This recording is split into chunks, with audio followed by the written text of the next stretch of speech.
Good afternoon friends, मैं हूं doctor Deepak Yadav और मैं आप लोगों का स्वागत करता हूं लुधियाना पुलिस के एक बहुत ही अच्छे और नेक इनिशिएटिव में, जहां पर कि उन लोगों के लिए हमने क्लासेस अरेंज की हैं जो पंजाब पुलिस में एसआई और कांस्टेबल की तैयारी कर रहे हैं। तो यहां पर सबसे पहले मैं आपको एक बात बता दूं कि जो पैटर्न है एग्ज़ाम का, आपको सिलेबस जानना बहुत ज़रूरी है। जैसे कि एक सब्जेक्ट आपके एग्जाम में आता है जनरल स्टडीज़, तो जनरल स्टडी में आपके कुछ सब्जेक्ट्स हैं जैसे कि इंडियन पॉलिटी।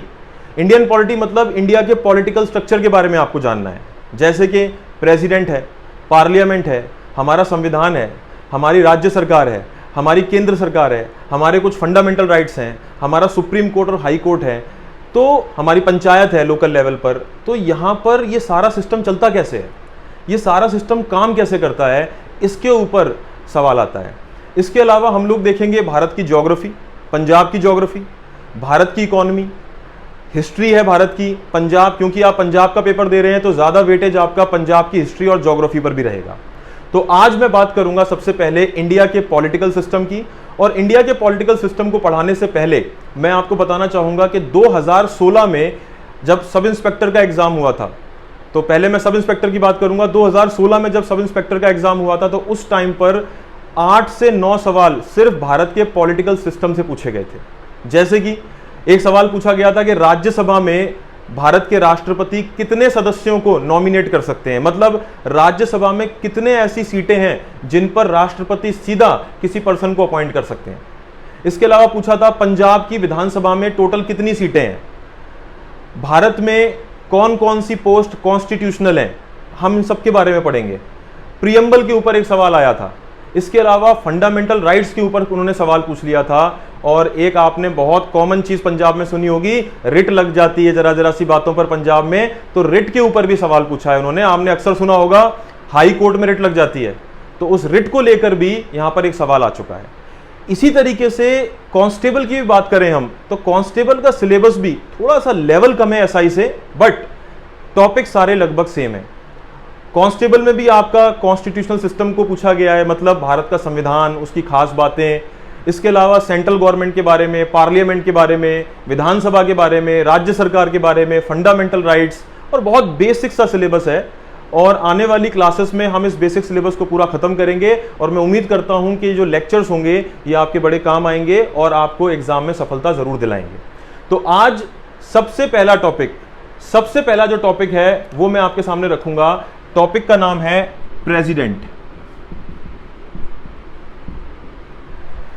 तो प्रेसिडेंट जो टॉपिक है हमारा, यहां जैसा कि मैंने आपसे कहा, एक सवाल आया था कि भारत के राष्ट्रपति को शपथ कौन दिलाता है।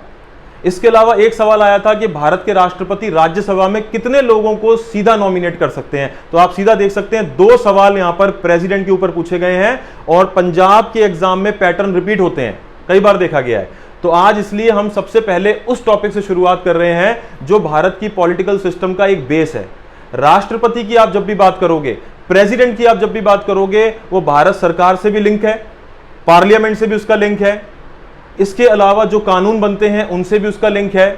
तो बहुत से ऐसे काम हैं जहां प्रेसिडेंट का लिंक भारत सरकार के साथ, पार्लियामेंट के साथ, राज्य सरकारों के साथ, गवर्नर के साथ, सभी के साथ उसका लिंक है। इसलिए सबसे जरूरी चैप्टर से हम शुरुआत करेंगे, प्रेसिडेंट। तो प्रेसिडेंट कौन होता है पहले आप ये समझिए। देखिए, सबसे पहली चीज यहां पर मैं आपको बता दूं, आपने सुना होगा पार्लियामेंट। आप जानते हैं इस बात को कि जो पार्लियामेंट है हमारी पार्लियामेंट में क्या होता है, हमारी पार्लियामेंट में कानून बनता है। और कानून कैसे बनता है उसकी बात हम आगे करेंगे, लेकिन फिलहाल आप देखिए कि पार्लियामेंट के 2 हाउस हैं। आपने सुना होगा, जानते हो आप, लोकसभा और राज्यसभा, ये 2 ऐसे हाउस हैं, इन्हें बोलते हैं सदन हाउस पार्लियामेंट के। पार्लियामेंट के लोकसभा और राज्यसभा में क्या होता है, कानून बनता है। तो आपका एक सवाल पूछा गया है, पंजाब सरकार जब पेपर सेट करती है तो एक सवाल पूछती है, बोले भारत की पार्लियामेंट में कौन कौन लोग हैं, भारत की पार्लियामेंट किन से मिलकर बनी है। और अंग्रेजी में पूछते हैं इंडियन पार्लियामेंट कंसिस्ट ऑफ। तो लोकसभा और राज्यसभा तो सभी को याद रहता है, लेकिन एक और हिस्सा है पार्लियामेंट का, और वो कौन है, वो प्रेसिडेंट है।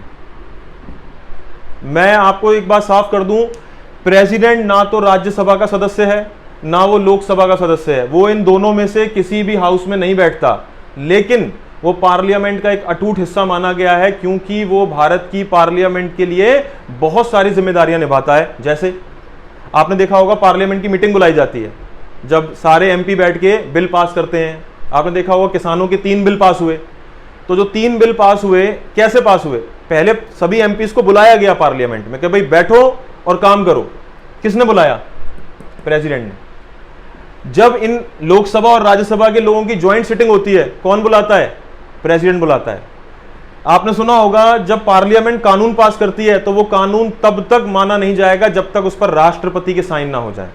तो इन सब बातों से पता चलता है कि राष्ट्रपति जो है वो पार्लियामेंट का एक बहुत ही जरूरी हिस्सा है। तो हमारी पार्लियामेंट प्रेसिडेंट, लोकसभा और राज्यसभा से मिलकर बनती है। तो प्रेसिडेंट के बारे में कुछ बातें हम जान लेते हैं। देखिए, हमारा देश ऐसा देश है जहां पर दोनों पोस्ट हैं, प्रधानमंत्री की पोस्ट भी है प्रेसिडेंट, और प्राइम मिनिस्टर की पोस्ट भी है, सॉरी प्रेसिडेंट की पोस्ट भी है। तो प्रेसिडेंट हो गया और प्राइम मिनिस्टर दोनों हैं। आप अमेरिका जाइए, अमेरिका में कौन सी पोस्ट मिलेगी आपको? सिर्फ प्रेसिडेंट। लेकिन हमारे यहां प्रेसिडेंट और प्राइम मिनिस्टर दोनों की पोस्ट होती है।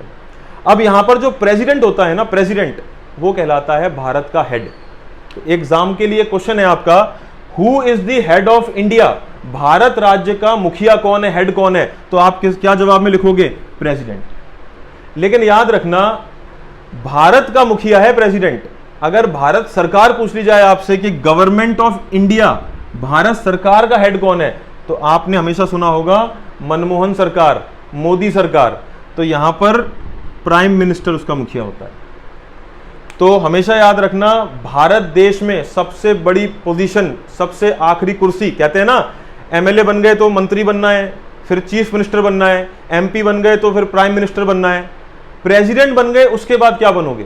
प्रेसिडेंट आखिरी पोजीशन है भारत की। एक बार आप प्रेसिडेंट बन गए, भारत में इससे ऊपर फिर दूसरी कोई पोजीशन नहीं है। तो इसीलिए प्रेसिडेंट को क्या कहा जाता है? भारत का हेड, भारत देश का हेड। पहली चीज। अब प्रेसिडेंट के बारे में कुछ क्वेश्चंस में डिस्कस करना चाहूंगा आपसे। जैसे जैसे हम टॉपिक आगे बढ़ाएंगे, सवाल आपके साथ होते जाएंगे पूरे।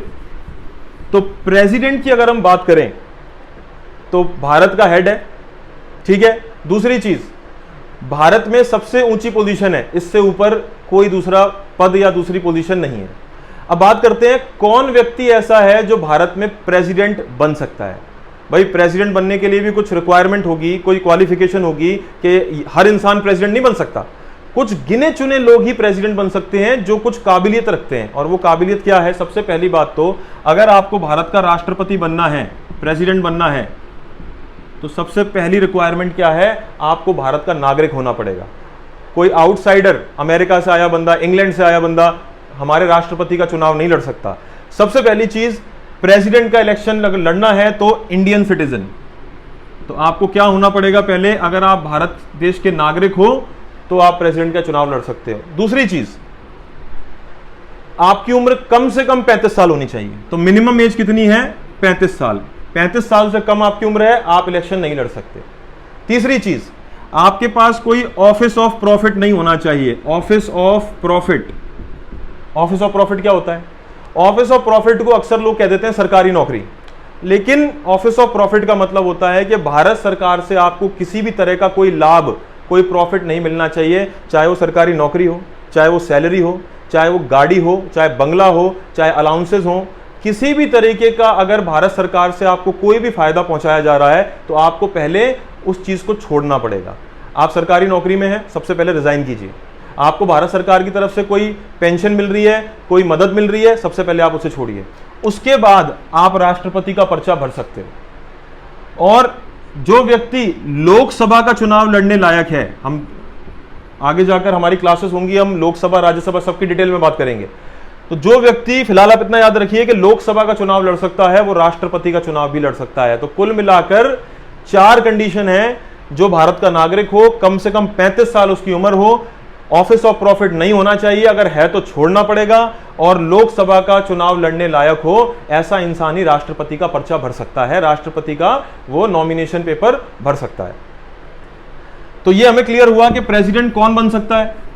अब देखते हैं कि प्रेसिडेंट के इलेक्शन में वोट कौन देता है। बहुत जरूरी है, सवाल पूछा गया पंजाब के लेवल पर, इस तरह के सवाल बहुत पूछे जाते हैं।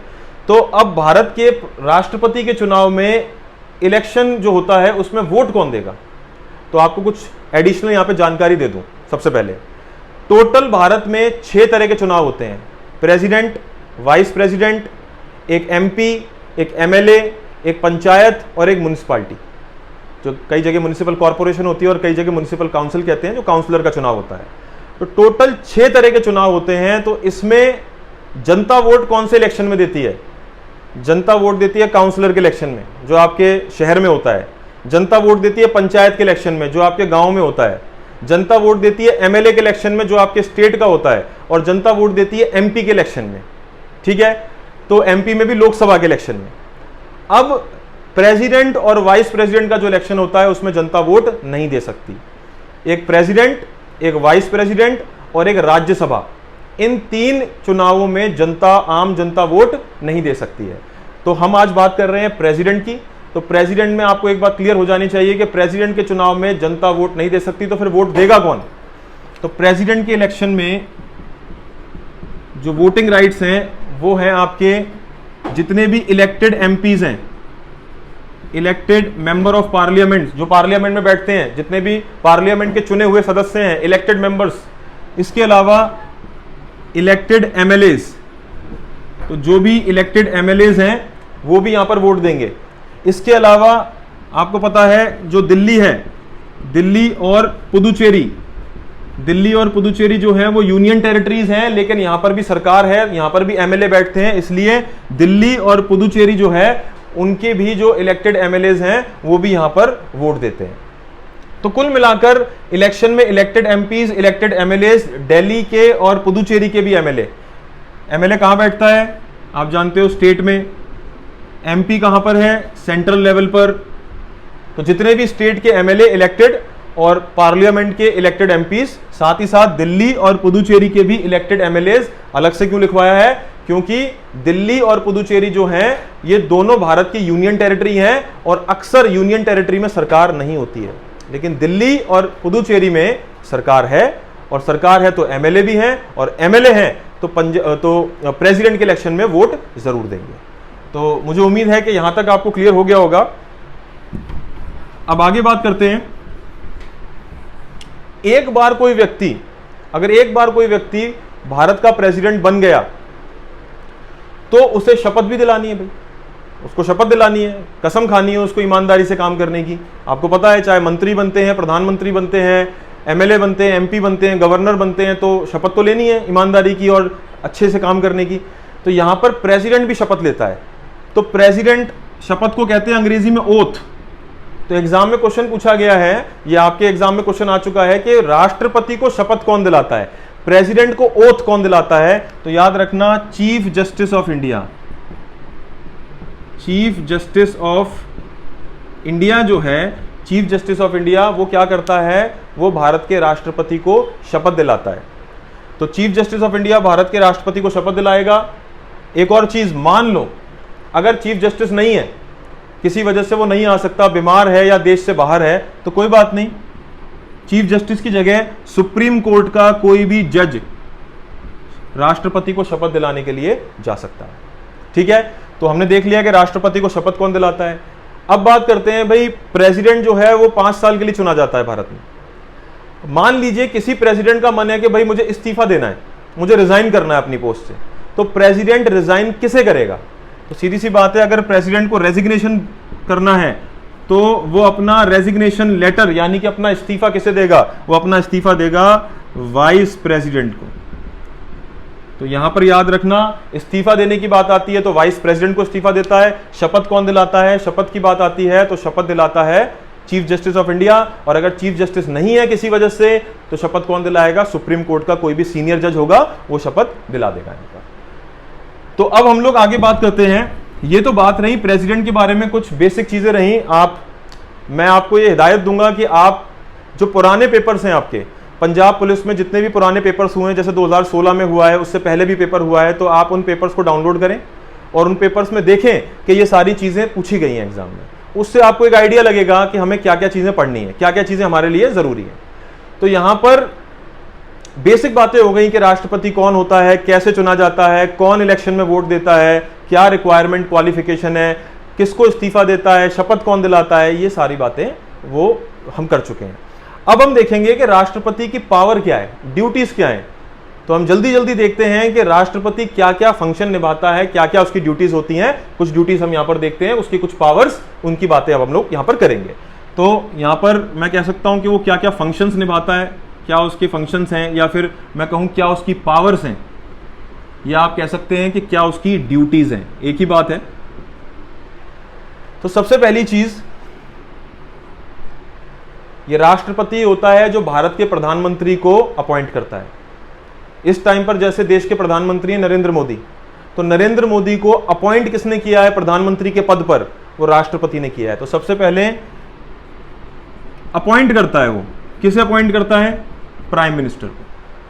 अच्छा, एक बार इंसान प्राइम मिनिस्टर बन गया, नरेंद्र मोदी प्राइम मिनिस्टर बन गए, तो सभी डिपार्टमेंट के मंत्री चुने जाएंगे।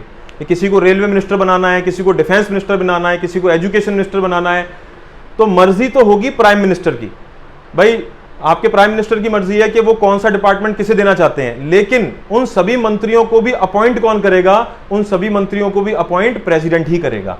तो अपॉइंट करता है वो पीएम को, साथ ही साथ जितने भी मंत्री होते हैं, जितने भी मिनिस्टर्स होते हैं, उन सबको अपॉइंट करता है प्रेसिडेंट। इसके अलावा आपने देखा है हमारे यहां कुछ इंपॉर्टेंट कमीशंस हैं, जैसे इलेक्शन कमीशन की बात करते हैं। इलेक्शन कमीशन क्या काम करता है, इलेक्शन कमीशन भारत में चुनाव करवाता है।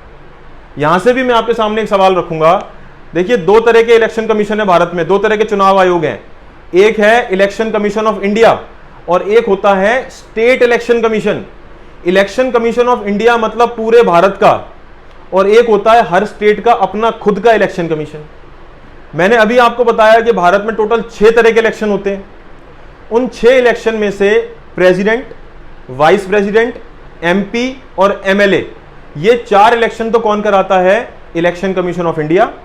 और बचे हुए 2 पंचायत और म्युनिसिपैलिटी का इलेक्शन कौन कराता है, हर स्टेट का अपना खुद का इलेक्शन कमीशन होता है, जिसे राज्य चुनाव आयोग या फिर स्टेट इलेक्शन कमीशन कहते हैं। तो बीच में एक पॉइंट आ गया था, इसलिए मैंने आपको ये बता दिया। वापस चलते हैं वहीं पर।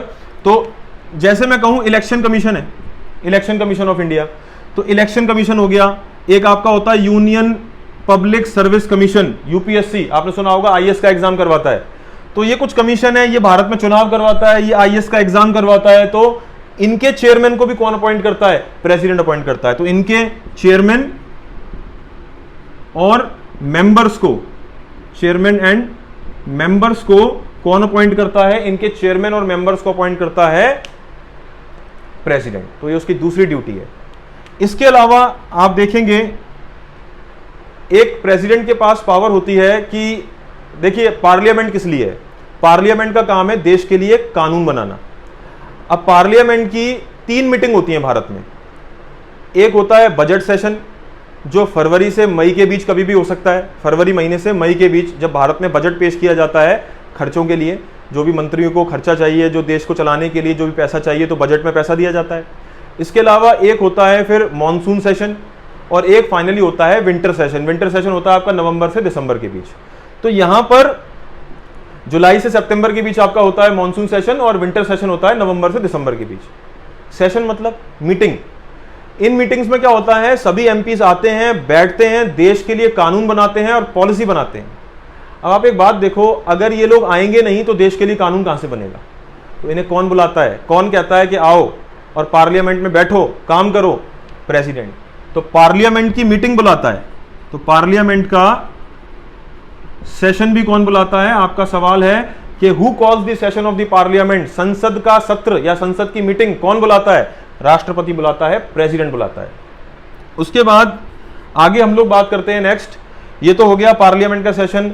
अब देखो, जैसा मैंने आपसे कहा, एक है भाई लोकसभा और एक है राज्यसभा। इनका फर्क देखेंगे आगे आने वाली क्लासेस में, देखेंगे कि लोकसभा क्या करती है, राज्यसभा क्या करती है, लोकसभा कैसे बनती है, राज्यसभा कैसे बनती है, हम देखेंगे इसके बारे में। तो देखिए, लोकसभा अलग हाउस है, एक अलग हॉल है पार्लियामेंट में, राज्यसभा एक अलग हॉल है। राज्यसभा वाले अपने हॉल में बैठते हैं, लोकसभा वाले अपने हॉल में बैठते हैं। कई बार क्या होता है, किसी कानून को लेकर, किसी बिल को लेकर, जैसे मैं किसान बिल की बात करता हूं, हंगामा हो जाता है। लोकसभा कहती है हम पास करेंगे, राज्यसभा कहती है हम पास नहीं करेंगे। या फिर उल्टा, राज्यसभा कहती है हम पास करेंगे, लोकसभा कहती है हम पास नहीं करेंगे। तो प्रेसिडेंट के पास पावर है कि वो इन दोनों मेंबर्स को, लोकसभा के मेंबर्स को भी और राज्यसभा के मेंबर्स को भी एक कॉमन हाउस में बुला लेगा, एक साथ बिठाएगा, और इसे कहते हैं जॉइंट सिटिंग।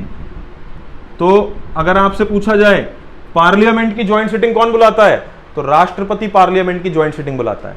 तो ये भी उसका उसकी एक ड्यूटी है, उसका एक काम है, उसकी एक पावर है।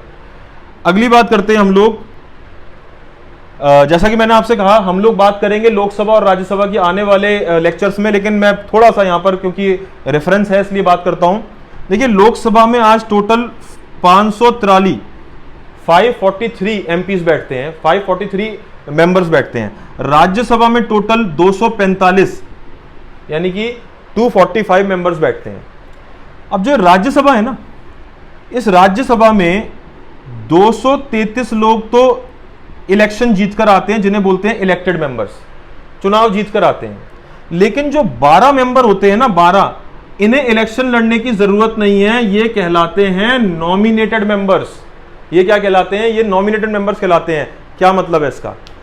देखिए 245 में से 233 सीटों पर तो चुनाव होगा, इलेक्शन होगा, कैंडिडेट इलेक्शन लड़ेगा, जिसको सबसे ज्यादा वोट मिलेंगे वो जीतेगा और राज्यसभा में जाकर बैठेगा। लेकिन 12 लोग ऐसे होंगे जिन्हें चुनाव लड़ने की जरूरत नहीं है। भारत का राष्ट्रपति उन्हें सीधा रिकमेंड कर देगा, कहां पर? राज्यसभा में। अब ये लोग कौन है? तो ये लोग कोई आम लोग नहीं होते हैं, ये लोग वो हैं जिन्होंने भारत देश की सेवा की है अलग अलग फील्ड में, आर्ट्स के फील्ड में, literature, science and technology, social services, business, economy, इन सब में अगर भारत के लिए आपने कोई सेवा की है, कोई आपने काम किया है, तो ऐसे में राष्ट्रपति आपको राज्यसभा का सीधा सदस्य बना देगा। एग्जाम्पल के तौर पे मैं नाम लेना चाहूंगा डॉक्टर मनमोहन सिंह का। डॉक्टर मनमोहन सिंह भारत के सबसे बड़े इकोनॉमिस्ट कहलाते हैं, सबसे टॉप इकोनॉमिस्ट में उनका नाम आता है। तो ऐसा कहा जाता है कि 1991 में जब भारत में क्राइसिस आया था, इकोनॉमी को लेकर बहुत परेशानियां हो गई थी, हमारी देश की इकोनॉमी की हालत बहुत बदतर हो चुकी थी, तो उस टाइम पर doctor Manmohan Singh finance minister थे, वित्त मंत्री थे, और उस टाइम पर उन्होंने भारत को इस फाइनेंशियल क्राइसिस से बाहर निकाला था। तो और भी उन्होंने भारत की इकोनॉमी में बहुत सारे योगदान दिए हैं, बहुत कंट्रीब्यूशन दिया है, तो इस नाते उन्हें राज्यसभा की सीट मिली थी, नॉमिनेशन हुआ था उनका। इसके अलावा और भी बहुत से लोग हैं, जैसे सचिन तेंदुलकर। सचिन तेंदुलकर ने इतना बड़े करियर में भारत का नाम रोशन किया, तो यहां पर सचिन तेंदुलकर को भी आर्ट्स कैटेगरी में रखा गया था। विजय माल्या, आज विजय माल्या का नाम जब लिया जाता है तो एक नेगेटिविटी आती है कि वो फ्रॉड करके यहां से भागे हैं, लेकिन अपने जमाने में विजय माल्या ने बहुत बिजनेस ला कर दिया भारत को, और इस नाते विजय माल्या को भी डायरेक्ट सीट मिली थी, अनिल अंबानी को सीट मिली थी डायरेक्ट। तो ऐसे 12 लोग, उन्हें राष्ट्रपति सीधा नॉमिनेट करता है, सीधा उन्हें इलेक्शन लड़ने की कोई जरूरत नहीं होती है। तो आपके एग्जाम में ये सवाल पूछा गया है, आपके एग्जाम में सवाल पूछा गया है कि भारत का राष्ट्रपति राज्यसभा में कितने लोगों को डायरेक्ट एंट्री दिलवा सकता है, कितने लोगों को नॉमिनेट कर सकता है? तो इसका सही आंसर है 12। तो 12 लोग हैं जिनको राष्ट्रपति नॉमिनेट कर सकता है। तो आगे हम बात करेंगे, कुछ और चीजें भी देखते हैं, यहां पर जरूरी चीजें हैं, आगे हम कंटिन्यू करेंगे। तो यहां पर आप देखोगे, आपने अक्सर देखा होगा, जब भी कोई सेरेमनी होता है, कोई फंक्शन होता है भारत सरकार का, और जब राष्ट्रपति उस समारोह में आते हैं, आप देखो तीनों सेनाओं के सैनिक उनके साथ होते हैं। भारत में राष्ट्रपति को कहा गया है supreme commander of the 3 forces of India, supreme commander तीनों सेनाओं का। इसका मतलब ये नहीं कि वो सेना को आदेश दे सकते हैं या फिर सेना को अटैक करने का ऑर्डर दे सकते हैं, वो तो भारत सरकार का काम है। लेकिन तीनों सेनाओं के अध्यक्ष को, आर्मी का चीफ, नेवी के चीफ और एयरफोर्स के चीफ को अपॉइंट करने का काम भी किसका होता है? प्रेसिडेंट का। तो चाहे आर्मी है, चाहे नेवी है, चाहे एयरफोर्स है, इन सभी के चीफ को अपॉइंट कौन करता है? इन सभी के चीफ को अपॉइंट भी भारत का राष्ट्रपति ही करता है। अच्छा, आपने एक बात और सुनी होगी, कहते हैं ना, किसी को फांसी की सजा मिली है तो राष्ट्रपति उस सजा को माफ करवा सकता है, उसे कहते हैं पार्डनिंग पावर। पार्डनिंग पावर का मतलब क्या है? पार्डनिंग पावर का मतलब होता है क्षमा करना, किसी को माफ करना। तो वैसे तो ये पावर बहुत डिटेल्ड पावर है, लेकिन फिर भी आपके एग्जाम के पॉइंट ऑफ व्यू से मैं बताना चाहूंगा कि भारत में अगर आपने कोई क्राइम किया है तो आपको 2 लोग माफी दे सकते हैं, एक प्रेसिडेंट है और एक गवर्नर है। ये 2 लोग आपकी सजा माफ करवा सकते हैं। लेकिन 2 केस ऐसे हैं जहां पर आपको सिर्फ भारत का राष्ट्रपति ही माफ कर सकता है अगर आपने कोई जुर्म किया है, कोई क्राइम किया है। तो पहला केस डेथ सेंटेंस, अगर आपको फांसी की सजा मिली है, अगर किसी को फांसी की सजा मिली है तो राष्ट्रपति के पास अगर फाइल पहुंच जाए तो राष्ट्रपति उसे माफी दे सकते हैं। और दूसरा केस है कोर्ट मार्शल। आपने सुना होगा कि जो हमारी फोर्सेस हैं, आर्मी, नेवी, एयरफोर्स, इसमें अगर किसी ने कोई डिसिप्लिन तोड़ा या किसी ने कोई गद्दारी की या कोई गलत काम किया तो आर्मी से उसे निकाल दिया जाता है, उस पर मुकदमा चलता है। तो कोर्ट मार्शल के केस में भी भारत का जो राष्ट्रपति है वो माफी दे सकता है और कोई माफी नहीं दे सकता। तो ये आपको ध्यान में रखना है। इसके अलावा भारत में इमरजेंसी लगाता है वो, आप सभी ने सुना होगा, आप जानते हो इंदिरा गांधी ने 1975 में देश में इमरजेंसी लगवाई थी। तो इंदिरा गांधी ने तो कहा था कि इमरजेंसी लगा दो, साइन कौन करता है उस इमरजेंसी पर, कौन ऑर्डर देता है कि भारत में इमरजेंसी लगेगी? वो ऑर्डर देता है राष्ट्रपति। और कुल मिलाकर बस इतना समझ लो, अगर इमरजेंसी लग जाती है देश में तो केंद्र सरकार के पास सारी ताकतें आ जाती हैं, सभी स्टेट गवर्नमेंट की पावर छीन ली जाती है और वो सारी स्टेट गवर्नमेंट की पावर किसके हाथ में आ जाती है? सेंट्रल गवर्नमेंट के हाथ में आ जाती है। तो इसे कहते हैं इमरजेंसी पावर। तो इमरजेंसी लगाने का हक भी किसका है? वो भी भारत के राष्ट्रपति का है। उसके बाद कुछ फाइनेंस की बात कर लेते हैं। तो देखिए यहां पर इसकी फाइनेंशियल पावर्स भी हैं।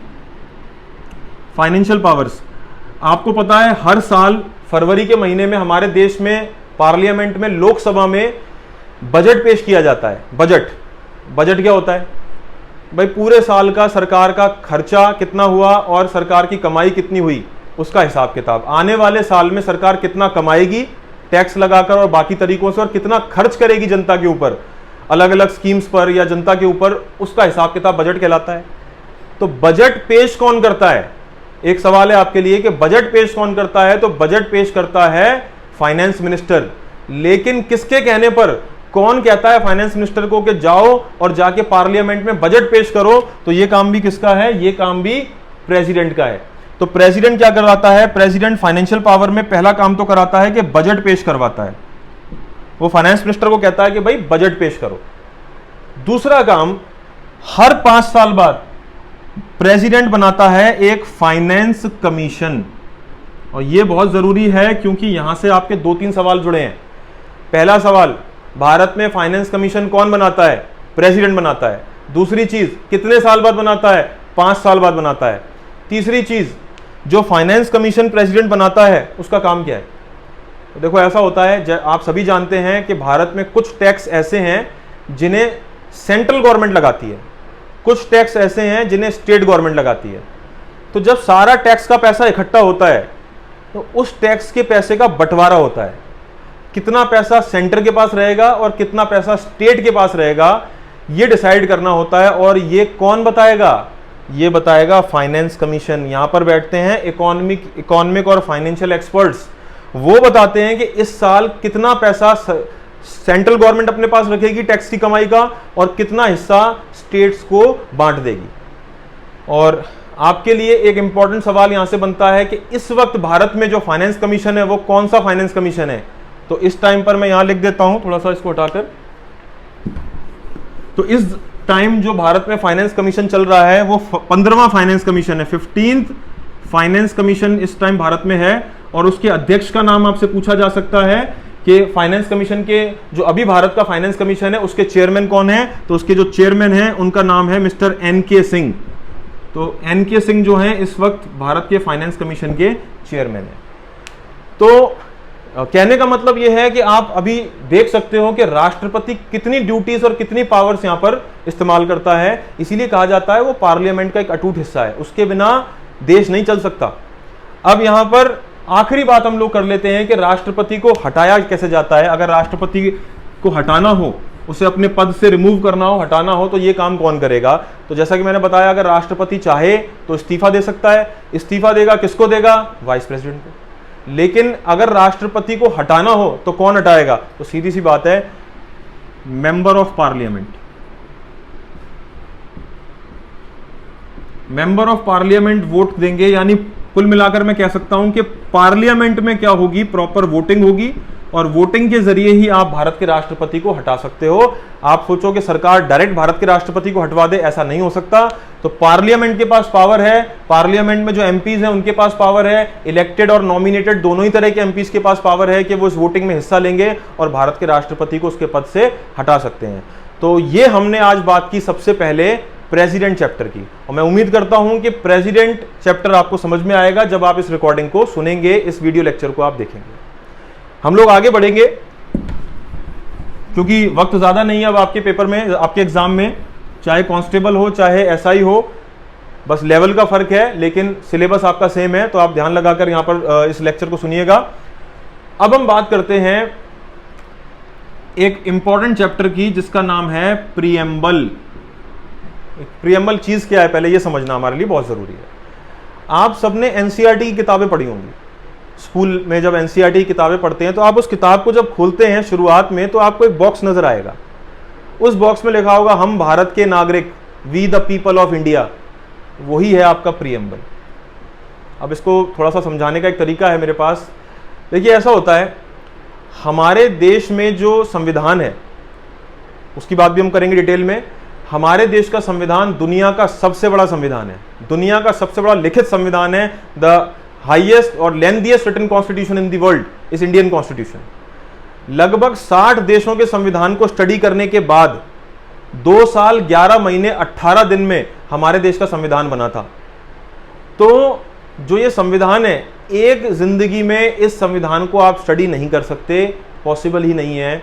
और आम आदमी से तो आप उम्मीद कर ही नहीं सकते कि वो इस पूरे संविधान को समझेगा या पढ़ेगा। लेकिन भारत का नागरिक होने के नाते कम से कम आपको ये तो पता हो कि संविधान क्या है हमारा, कुछ तो बेसिक पता हो। वजह, संविधान में ऐसी बहुत सी चीज हैं जो आपकी और मेरे प्रोटेक्शन के लिए हैं, जैसे हमारे फंडामेंटल राइट्स। जब उसका पता ही नहीं होगा तो आपका डेवलपमेंट भारत में नहीं हो सकता। एक छोटी सी बात है, भारत में नौकरी पाना आपका फंडामेंटल राइट है।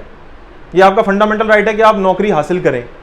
आपने अक्सर देखा होगा कि कई बार क्या होता है कि कोई एग्जाम आया, उसका एग्जाम हुआ, उस पर कोई इल्ज़ाम लगा, जैसे आपने सुना है एसएससी के पेपर को बड़ा क्रिटिसाइज किया गया था। तो क्या होता है, कैंडिडेट जाकर कोर्ट में शिकायत करता है कि जी इस एग्जाम में कुछ दिक्कत हुई है और नौकरी पाना मेरा फंडामेंटल राइट है, इस एग्जाम को आप निरस्त कराएं, इस एग्जाम को आप कैंसिल कराइए।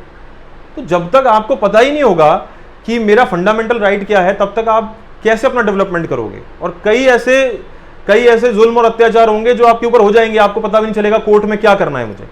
तो भारत का नागरिक होने के नाते थोड़ा बहुत आपको संविधान का पता होना चाहिए।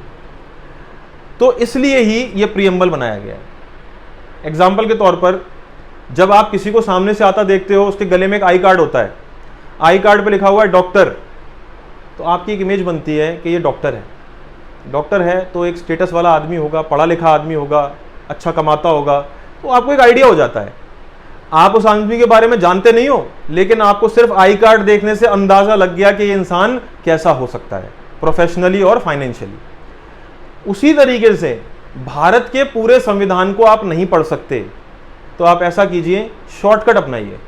आप पूरा संविधान मत पढ़िए, आप सिर्फ एक चैप्टर पढ़ लीजिए, आप सिर्फ एक पेज पढ़ लीजिए। आप उस पेज को पढ़ लेंगे, उस चैप्टर को पढ़ लेंगे, तो आपको अंदाजा हो जाएगा कि अंदर पूरे संविधान में क्या लिखा हुआ है।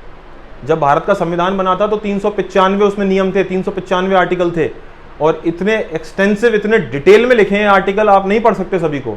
पर अगर आप वो एक पेज पढ़ लें, वो एक चैप्टर पढ़ लें, तो आपको अंदाजा हो जाएगा कि भारत के संविधान में क्या लिखा हुआ है। जैसा कि आई कार्ड होता है, आई कार्ड को देखकर आप अंदाजा लगा लेते हो ये इंसान कैसा होगा, वैसे ही प्रीएम्बल जो है एक शॉर्टकट है पूरे संविधान को जानने का। आप प्रीएम्बल पढ़ लीजिए, आपको अंदाजा हो जाएगा संविधान में क्या लिखा हुआ है। इसीलिए आपका एग्जाम का सवाल है, इनमें से किस डॉक्यूमेंट को संविधान का आइडेंटिटी कार्ड कहते हैं? I card of the constitution, preamble. तो जैसे आई कार्ड देखकर आप इंसान के बारे में अंदाजा लगा लेते हो, उसी तरीके से प्रीएम्बल पढ़कर आप संविधान के बारे में अंदाजा लगा लेते हो। तो preamble is also known as the identity card of the constitution, संविधान का आइडेंटिटी कार्ड कहलाता है। और एक्चुअली में है क्या? समरी, डिटेल जो कॉन्स्टिट्यूशन है उसकी एक शॉर्ट समरी, कि आप शॉर्ट में लिखा हुआ है भारत के संविधान के बारे में। और ये कंसेप्ट हमने कहां से लिया? अमेरिका से। जब हमारे संविधान बनाने वाले लोग हमारी कॉन्स्टिट्यूंट असेंबली के लोग, जैसे डॉक्टर B.R. अम्बेडकर, जैसे पंडित जवाहरलाल नेहरू, सरदार वल्लभ भाई पटेल, ये लोग जब दुनिया भर के संविधानों को पढ़ रहे थे, उस टाइम पर इन लोगों ने अमेरिका के संविधान को पढ़ा। तो अमेरिका ने अपने संविधान में एक चैप्टर ऐड किया हुआ था, प्रियम्बल। वो प्रियम्बल का फायदा क्या है? पूरा संविधान मत पढ़ो, सिर्फ प्रियम्बल पढ़ लो, आपका काम हो जाएगा। तो हमने भी कहा कि हम भी अपने संविधान में प्रियम्बल का एक सिस्टम रखेंगे ताकि जनता को पूरा संविधान ना पढ़ना पड़े और शॉर्ट में उनका काम हो जाए। तो कुछ बातें मैं आपको बताऊंगा। प्रियम्बल क्या है? It contains the summary of the constitution. Summary समझते हो? समरी का मतलब होता है कि शॉर्ट में पूरी कहानी लिख दी। दूसरी चीज, इसे और क्या कहा जाता है? इसे कहा जाता है identity card. Identity card of the constitution. Constitution का आइडेंटिटी कार्ड कहा जाता है। कंसेप्ट हमने कहां से सीखा ये प्रियम्बल वाला? तो कंसेप्ट हमने सीखा अमेरिका के कॉन्स्टिट्यूशन से, यूएसए के कॉन्स्टिट्यूशन से। ये सब हमारे एग्जाम के क्वेश्चन है, ना सिर्फ पंजाब, भारत में लगभग हर तरह का एग्जाम, आप चाहे एसएससी का एग्जाम दे रहे हैं, आप पंजाब पुलिस का एग्जाम दे रहे हैं, आप पटवारी का एग्जाम दे रहे हैं, सभी एग्जाम में ये सवाल पूछे जाते हैं। तो यहां पर जो कंसेप्ट है हमने अमेरिका से ले लिया। अब ये जो प्रियम्बल है, ये प्रियम्बल क्या बताता है आपको? तो मैंने आपसे कहा ना, बेसिक बातें बता देता है भारत देश के बारे में और भारत के संविधान के बारे में आपको बेसिक बातें बता देता है। और वो बेसिक बातें क्या हैं तो मैं आपको बता दूं। अगर आपने भारत का प्रियम्बल पढ़ लिया तो आपको 4 बातें पता चल जाएंगी, और वो 4 बातें जो हैं बहुत जरूरी हैं। वो 4 बातें ही बस आपको जाननी है। भारत का नागरिक होने के नाते आपको सिर्फ वो 4 बातें पता होनी चाहिए। और वो क्या है? अगर आप प्रियम्बल पढ़ते हैं तो सबसे पहली चीज आपको भारत में क्या पता चलती है? Source of authority. Source of authority of the constitution. C का मतलब यहां पर कॉन्स्टिट्यूशन, और वो कौन है? भारत की जनता। समझते हैं इसको?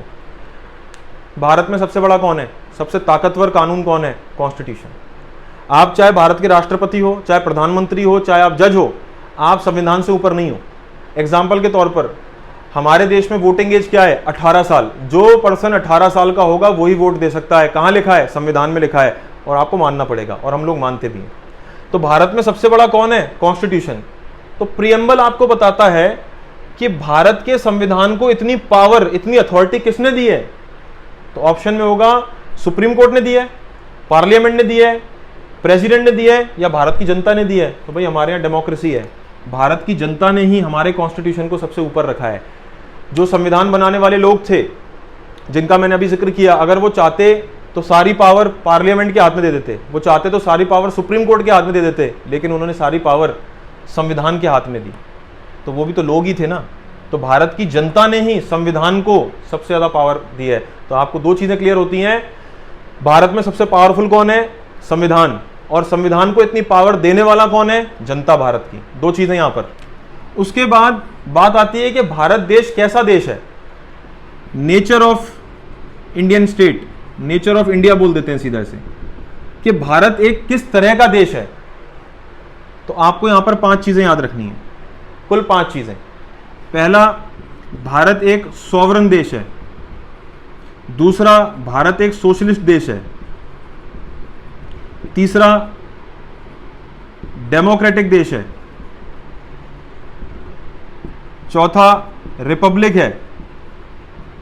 और मैं यहां पर एक बीच में लिखना भूल गया, एक सही ऑर्डर जो है, मैं आपको सही ऑर्डर बता देता हूं, क्योंकि सही ऑर्डर रहेगा तो ज्यादा अच्छा रहेगा। सॉवरन, सोशलिस्ट, और तीसरा आप सेक्युलर लिखो।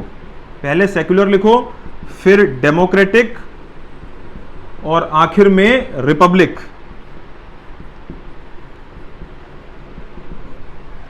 इनका मतलब आपको पता होना चाहिए, बस, ज्यादा नहीं।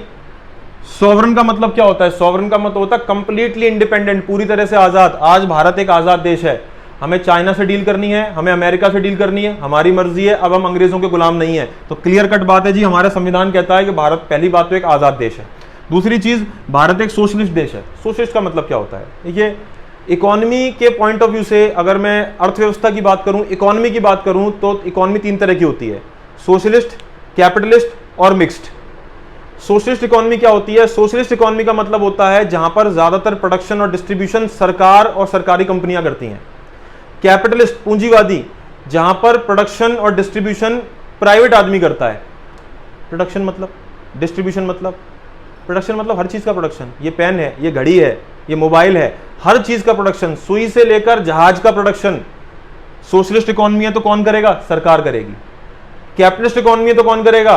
प्राइवेट आदमी करेगा। और फर्क क्या है? सरकार करेगी तो जनता का भला देखेगी, प्राइवेट आदमी करेगा तो अपना भला देखेगा। तो जब भारत आजाद हुआ था तो भारत ने कौन सी इकोनॉमी अपनाई थी?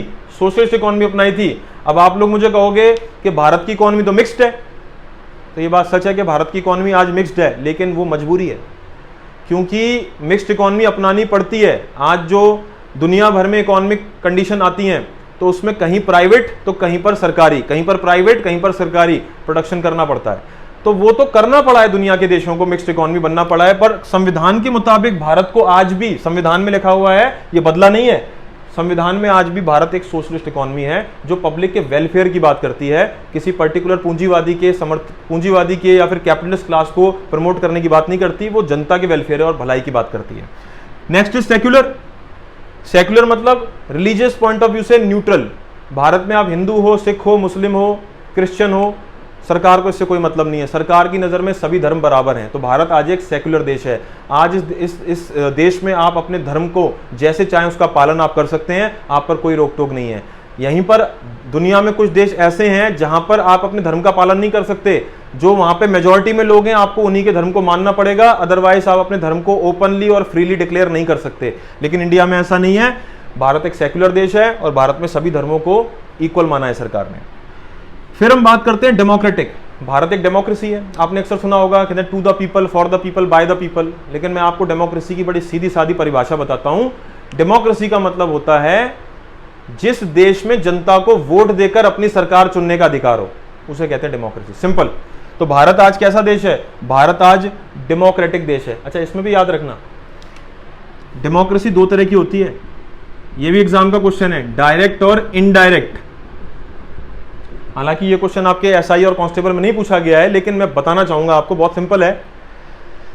देखो, अगर जनता खुद कानून बनाए तो डायरेक्ट है, लेकिन हमारे यहां जनता कानून नहीं बनाती है। जनता पहले वोट देके अपने एमपी और एमएलए चुनती है, वो जाके फिर जनता के लिए कानून बनाते हैं। तो डेमोक्रेसी तो है लेकिन डायरेक्ट नहीं है। जनता वोट देके अपनी मर्जी के लोगों को चुन तो रही है, लेकिन खुद कानून नहीं बना रही है, किसी और को भेजकर कानून बनवा रही है, वो एमपी और एमएलए है। तो भारत में कौन सी डेमोक्रेसी है? भारत में इनडायरेक्ट डेमोक्रेसी है। तो मैं डायरेक्ट हटा देता हूं, भारत में इनडायरेक्ट डेमोक्रेसी है। दूसरी चीज, लास्ट, रिपब्लिक। आपने सुना होगा ना, गणतंत्र। रिपब्लिक देश है भारत। रिपब्लिक मतलब भारत का मुखिया हमेशा इलेक्शन से चुना जाएगा।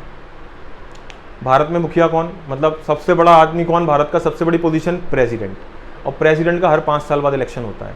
तो जिस देश में जो मुखिया होता है, हेड होता है, उसका इलेक्शन होता हो, उसे कहते हैं रिपब्लिक देश। अच्छा, कुछ देश ऐसे हैं जहां पे राजा मरा तो राजा का बेटा ही राजा बनेगा, उसी के खानदान से जो आगे का जो मुखिया है वो बनेगा, राजा बनेगा। हमारे यहाँ ऐसा नहीं है। अगर प्रेसिडेंट, आज जो रामनाथ कोविंद प्रेसिडेंट हैं, अगर रामनाथ कोविंद जब रिटायर होंगे तो ऐसा कोई जरूरी नहीं है कि उनका बेटा ही राष्ट्रपति बनेगा, ये मौका सबको मिलेगा। तो ऐसा देश क्या कहलाता है? रिपब्लिक कहलाता है।